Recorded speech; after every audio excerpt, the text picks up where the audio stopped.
Yesus,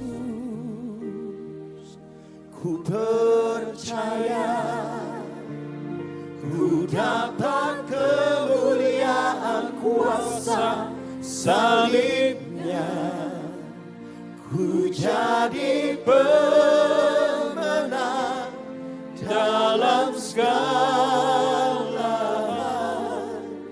Kekuatanku, pengharapanku dalam Yesus.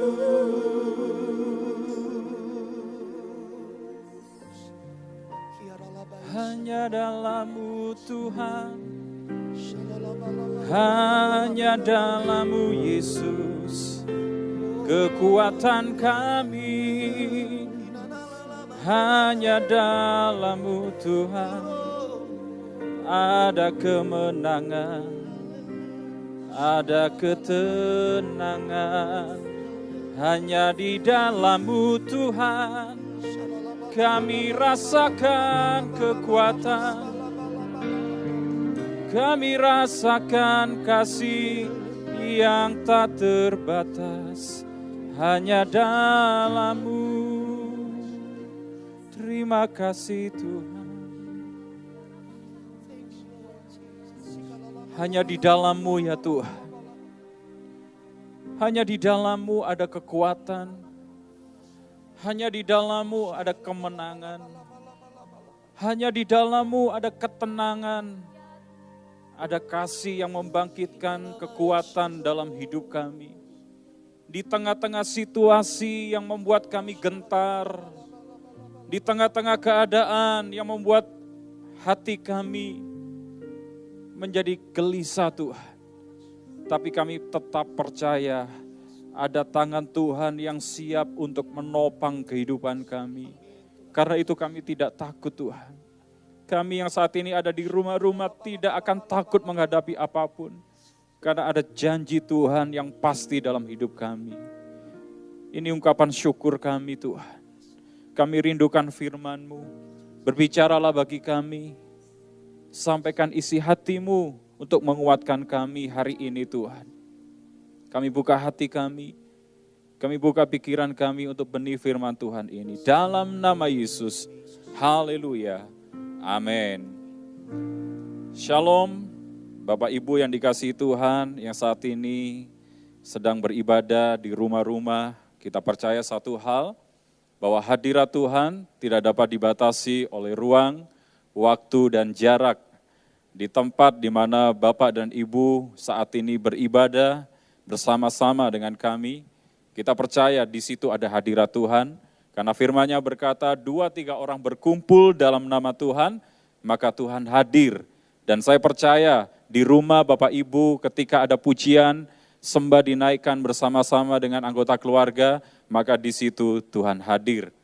Nah saudara yang dikasihi Tuhan, mungkin banyak di antara kita beranggapan bahwa ketika kita ada di dalam Yesus, maka semuanya akan menjadi aman, semuanya menjadi terkendali, kita akan diluputkan dari segala sesuatu, dan kita tidak akan ditimpa oleh segala sesuatu. Tetapi kenyataannya tidaklah demikian. Justru Tuhan izinkan ada masa-masa di mana membuat kita tidak berdaya. Ada saat-saat membuat kita tidak lagi bisa melakukan atau menghadapinya. Karena kenyataan hidup tidak selamanya sesuai dengan apa yang kita pikirkan. Seperti hari ini kita saksikan bersama apa yang sedang terjadi di bangsa kita, apa yang terjadi di Indonesia, dan apa yang terjadi di bangsa-bangsa di seluruh dunia ini. COVID-19 begitu menyebar dan membuat begitu banyak orang mengalami ketakutan. Lalu tidak sedikit juga di antara kita yang mulai mempertanyakan di mana Tuhan? Kenapa Tuhan izinkan semuanya ini terjadi? Alkitab menjelaskan saudara bahwa tidak ada jaminan bahwa kita tinggal di dalam Yesus atau di dalam Tuhan, maka hidup kita akan luput dari segala sesuatu yang tidak baik. Alkitab tidak menjamin bahwa keadaan kita akan terus-menerus dalam keadaan yang mulus-mulus saja. Justru kalau kita perhatikan di dalam Mazmur 50 ayat 15, kita akan mengerti di sana, Mazmur 50 ayat 15 dikatakan, "Berserulah kepadaku pada waktu kesesakan. Aku akan meluputkan engkau dan engkau akan memuliakan aku." Dari ayat ini kita mengerti bahwa ternyata Tuhan tidak berjanji langit selalu cerah. Tuhan tidak pernah berjanji bahwa kehidupan kita tanpa masalah. Yang Tuhan janjikan adalah kekuatan dan jalan keluar ketika kita menghadapi persoalan. Dari ayat yang kita baca tadi kita mengerti bahwa ada waktu di dalam hidup ini Tuhan izinkan berada dalam masa-masa kesesakan. Ada waktu di dalam hidup ini Tuhan izinkan membawa kita kepada situasi yang tidak baik dalam hidup ini. Tetapi ayat itu berkata, "Berserulah kepadaku pada waktu kesesakan, maka aku akan meluputkan engkau," dikatakan, "dan engkau akan memuliakan aku." Berarti ada kalanya di dalam hidup ini kita berada di dalam masa-masa kesesakan. Bukankah itu yang terjadi hari-hari ini? COVID-19 menyebar begitu rupa. Situasi seperti ini saya beri nama situasi di mana membuat kita berada di dalam masa kesesakan. Ternyata bukan hanya kita yang mengalaminya hari ini. Kalau kita perhatikan Elisa ketika dia ada di kota Dotan pada waktu itu, diketahui oleh pasukan tentara Aram. Dan lalu kemudian pasukan tentara Aram mengepung kota Dotan ini, seperti kondisi yang terjadi hari-hari ini. Kita sedang dikepung oleh virus corona ini, saudara. Kita tidak bisa pergi kemana-mana. Mau ke luar negeri sama juga di sana ada virus COVID-19 ini. Kita mau pergi ke luar kota juga sama. Hampir di semua tempat bahkan sudah terjangkit penyebaran dari COVID-19 ini. Rasanya kita sedang terkepung seperti Elisa saat itu yang dijelaskan di dalam 2 Raja-Raja pasal yang ke-6 ayat 13 sampai 16. Tapi ketika Elisa terkepung seperti itu dia tidak menjadi takut. Yang mengetahui peristiwa itu terlebih dahulu adalah bujangnya. Ketika di pagi hari bujang Elisa melihat bahwa kota itu sedang terkepung, dia menjadi takut, dia menjadi gemetar, dia menjadi tidak berdaya. Tetapi Elisa mencoba menenangkan bujangnya sambil berkata, "Jangan takut sebab yang menyertai kita jauh lebih banyak daripada pasukan tentara Aram ini." Dan saya mau beritahu saudara hari ini, jangan takut dengan apa yang terjadi hari-hari ini sebab ada penyertaan Tuhan yang sempurna atas hidup kita. Bukan hanya Elisa yang pernah mengalami kesesakan dalam hidupnya. Ternyata Yosafat pun pernah mengalami kesesakan dalam hidupnya. Karena dia dikepung oleh 3 kekuatan besar saat itu. Ketika Bani Amon, Bani Moab, dan orang-orang Meunim, mereka bersatu untuk menyerang Yosafat. Dan yang terjadi adalah Yosafat terkepung, menjadi takut. Bukankah ini kondisi yang mirip dengan apa yang kita alami hari-hari ini? Kita sedang terkepung dengan virus COVID-19 ini. Kita tidak berdaya dengan keadaan ini. Kita berada dalam masa kesesakan ini. Tetapi yang penting buat setiap kita adalah respon kita harus benar dalam menghadapi masa-masa kesesakan ini. Umumnya orang dalam menghadapi masa kesesakan ini adalah mereka mulai marah. Mereka mulai kecewa dengan Tuhan. Mereka mulai menyalahkan Tuhan, mulai mempertanyakan, "Di mana Engkau Tuhan? Tidak sanggupkah Engkau menolong saya?" Mulai panik, cemas, takut, dan khawatir. Itulah kodrat manusia ketika menghadapi masa-masa kesesakan. Saya teringat ketika Yunus diutus oleh Tuhan ke kota Niniwe untuk menyampaikan kabar pertobatan atas Niniwe. Dan ketika dia sampai di kota itu, saudara, dan dia menyampaikan bahwa mereka harus bertobat dari jalannya yang jahat. Lalu menyesalah hati Tuhan atas malapetaka yang dirancangkan atas Niniwe. Dan Tuhan batal menghukum kota itu. Lalu Yunus mulai menjadi kesal sambil berkata dalam hatinya, "Buat apa saya harus diutus? Oleh sebab itu aku pergi ke tempat yang lain. Karena saya tahu pasti Tuhan berbelas kasih kepada orang-orang seperti Niniwe ini. Lalu kemudian ketika dia berada di luar kota dari Niniwe, dalam keadaan kepanasan, dalam keadaan dia terlantar, dia berada dalam satu gubuk, lalu Tuhan menumbuhkan pohon jarak yang begitu tinggi, sehingga menaungi kepala dari Yunus dan menghibur Yunus saat itu. Tetapi keesokan harinya Tuhan izinkan pohon jarak yang mulai tumbuh itu digerogoti oleh ulat dan menjadi kering. Bertiuplah angin yang sangat kencang dan panas menyengat kepala dari Yunus. Apa yang terjadi di sana? Kalau saudara baca di dalam Yunus 4 ayat 6 sampai ayatnya yang ke-10. Yunus marah kepada Tuhan. Umumnya orang dalam menghadapi masa-masa sulit marah kepada Tuhan. Umumnya orang dalam menghadapi masa-masa kesesakan mulai komplain kepada Tuhan. Kenapa ini harus terjadi? Mengapa ini harus terjadi atas hidup saya? Mungkin banyak di antara saudara yang hari-hari ini berkata seperti itu kepada Tuhan. Tuhan, kenapa ada anggota keluarga saya yang positif bahkan virus COVID-19 ini? Tuhan, kenapa keadaannya tidak berubah atau belum berubah sampai hari ini? Kita mulai marah kepada Tuhan. Kita mulai menyalahkan Tuhan dengan situasi yang terjadi ini, saudara. Istri Ayub pun demikian. Ketika Tuhan izinkan semua apa yang dimiliki oleh keluarga Ayub ini habis, istrinya mendorong Ayub sambil berkata, masihkah engkau menyembah Allah? Kutukilah Allahmu.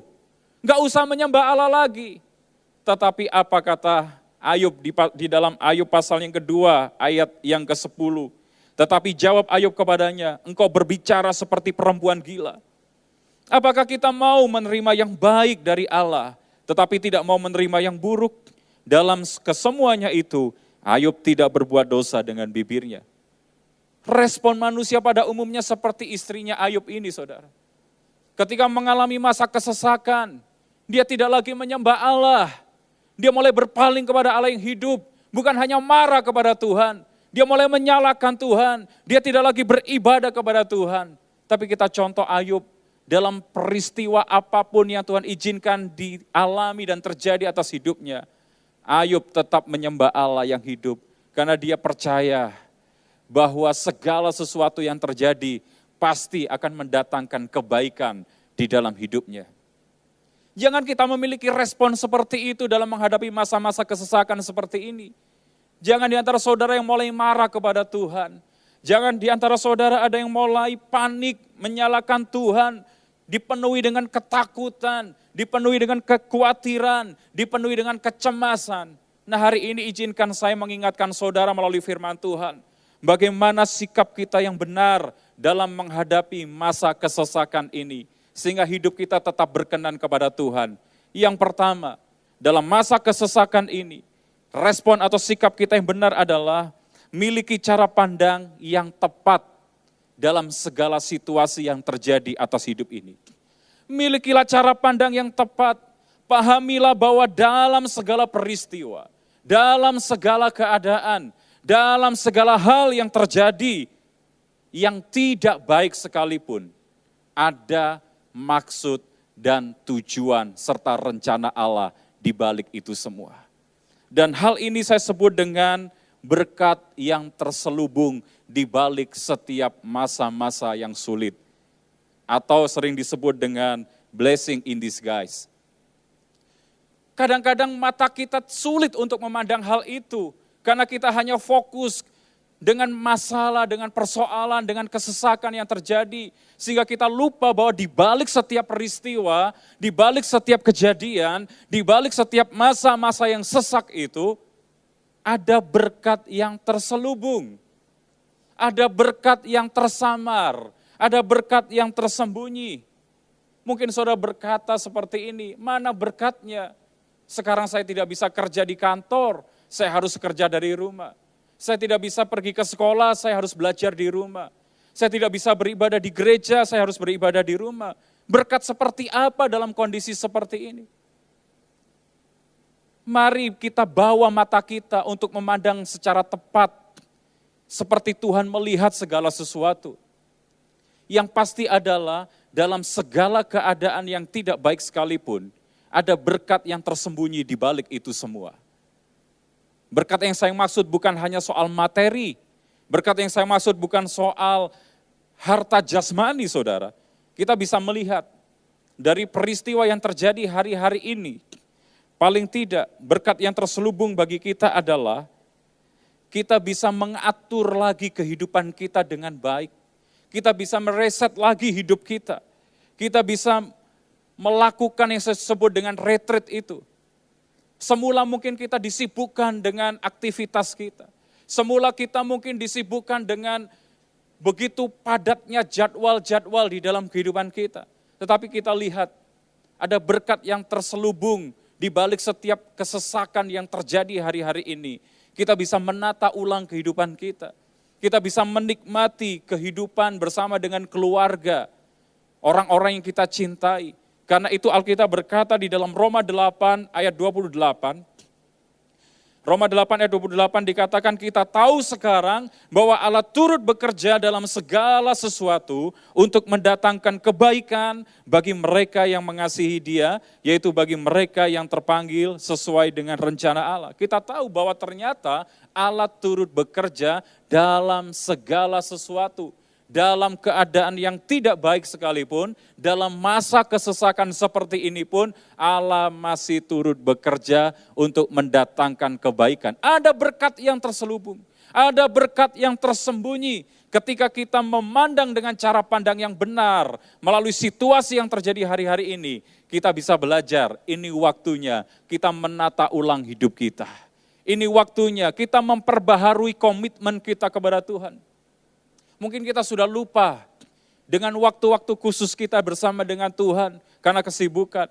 Tapi di dalam keadaan seperti ini kita bisa belajar untuk kita memberikan waktu yang terbaik kepada Tuhan. Bukankah itu berkat yang terselubung di dalam kehidupan kita? Lalu berkat tersembunyi yang lain adalah kita belajar untuk bergantung kepada Tuhan. Mungkin selama ini kita sombong, saudara. Kita selama ini mengandalkan kekuatan kita mengandalkan harta kita mengandalkan hikmat kita mengandalkan apa yang kita miliki. Dan kita berkata, saya hebat, saya mampu. Tanpa Tuhan pun, tanpa berdoa pun, tanpa ke gereja pun, semuanya ini bisa saya peroleh dan miliki. Tetapi dalam masa-masa seperti ini, ada berkat yang terselubung dalam hidup kita. Berkat yang saya maksud adalah kita sadar bahwa semua yang ada dalam hidup kita itu adalah dari Tuhan dan membuat kita akhirnya hidup dengan rendah hati. Kita tidak lagi sombong, tapi kita bergantung sepenuhnya kepada Tuhan. 1 Korintus 2 ayat yang kelima dikatakan begini, supaya iman kamu jangan bergantung pada hikmat manusia, tetapi pada kekuatan Allah. Ini yang disebut dengan power shift atau pergeseran kuasa, pergeseran kekuatan.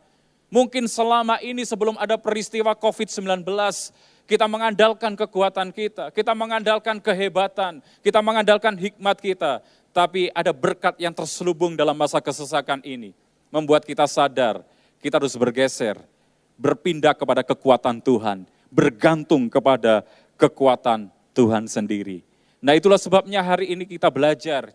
Yang pertama, sikap yang benar dalam menghadapi kesesakan, milikilah cara pandang yang tepat, bahwa di balik setiap peristiwa yang tidak baik, ada berkat yang terselubung yang Tuhan siapkan bagi setiap kita. Yang kedua, bagaimana sikap yang benar dalam menghadapi kesesakan?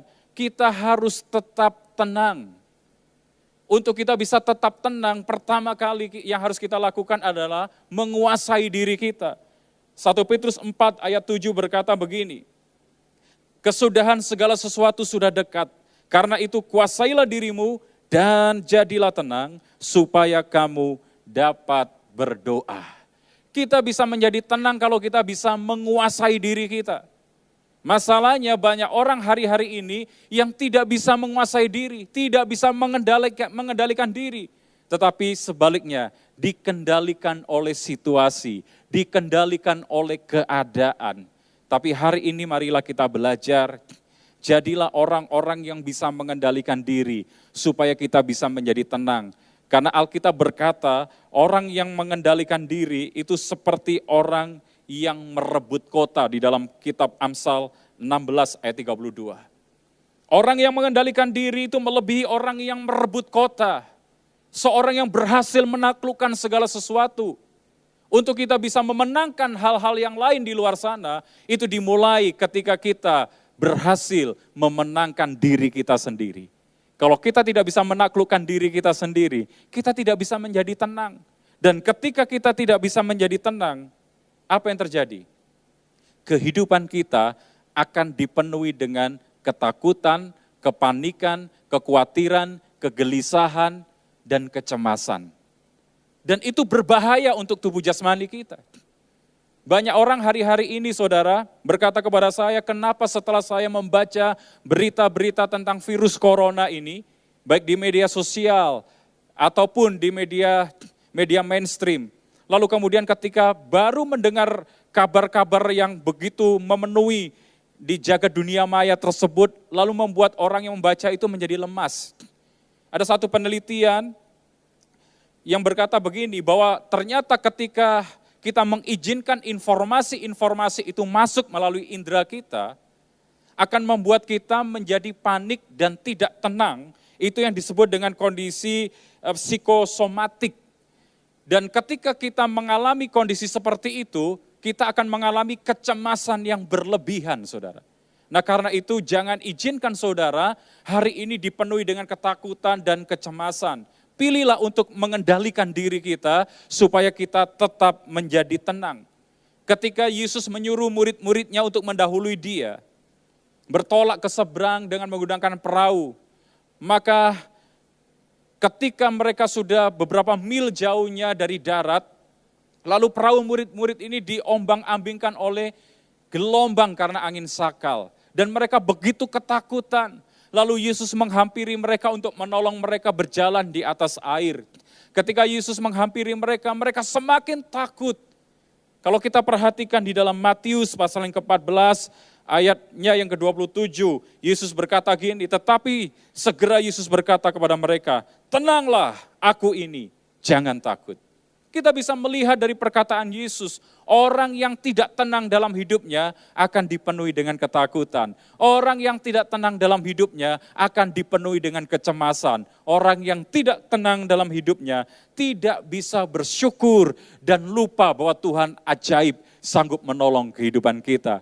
Hari ini, paksakan diri kita, latih diri kita untuk kita bisa mengendalikan diri kita sehingga kita bisa tenang. Yang ketiga, yang terakhir, bagaimana respon kita dalam menghadapi masa kesesakan?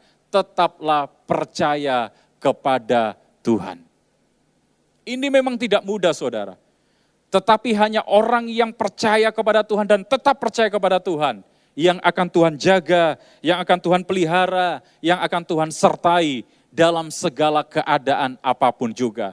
Kitab Ibrani pasal yang ke-13, ayat yang ke-5 berkata begini, janganlah kamu menjadi hamba uang dan cukupkanlah dirimu dengan apa yang ada padamu.